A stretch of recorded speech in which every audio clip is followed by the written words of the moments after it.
Check out how precise our mold department can make things. Pretty cool, right?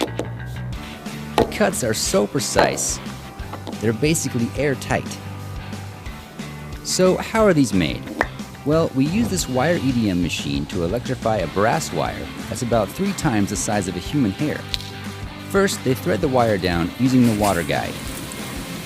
You can see it right there.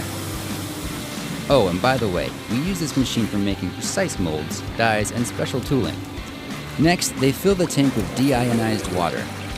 The wire EDM will cut through super hard steel or even carbide. But today we're just going to remove a small part from the surface so we can see the whole wire electrified. The wire creates an electrical arc which melts away any conductive material. The used wire is chopped up to answer today with our guide Ben and our EDM machine. Anyways, so how are these made? First, we select our steel. Next, we use the bandsaw to cut the steel block down to a manageable size. Once, then twice. Then we deburr the block to remove sharp edges and burrs. Next, we use the mill to square it up and bring it to size. We hand file any sharp edges. Next, we take it to the grinding room. A magnet holds the steel block on the table while the surface grinding machine is operating. A coolant is applied while grinding. Between grinds, we turn the magnet off and use the hose to wash away any steel particles. We then use our hole popper to make pilot holes so we can thread the EDM wire. The coolant is deionized water. A brass electrode burns 4 holes for the 4 puzzle pieces and 2 as backup. Next, we program the machine. Then we load the steel block into the EDM. We mostly use brass wire that's 10/1000ths of an inch thick. That's about 3 times the size of a human hair. For some projects, we use a wire that's 4/1000ths of an inch thick.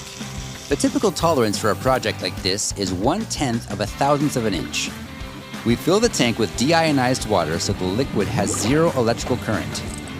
The water is safe to touch, which is why we can put our camera lens underwater. After threading the wire, it creates an electrical arc that burns away any conductive material. The water flushes the material waste away, and the water is recycled. Despite this, the water gets very dirty within 5 minutes or so we can't see much after that point. After one piece comes out, we rethread the wire to cut the next piece, and so on.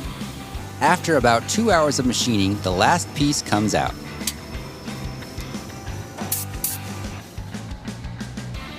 We chop up the spent wire to be recycled. We put on the finishing touches using the manual surface grinder. Hey Ben, do we sell these?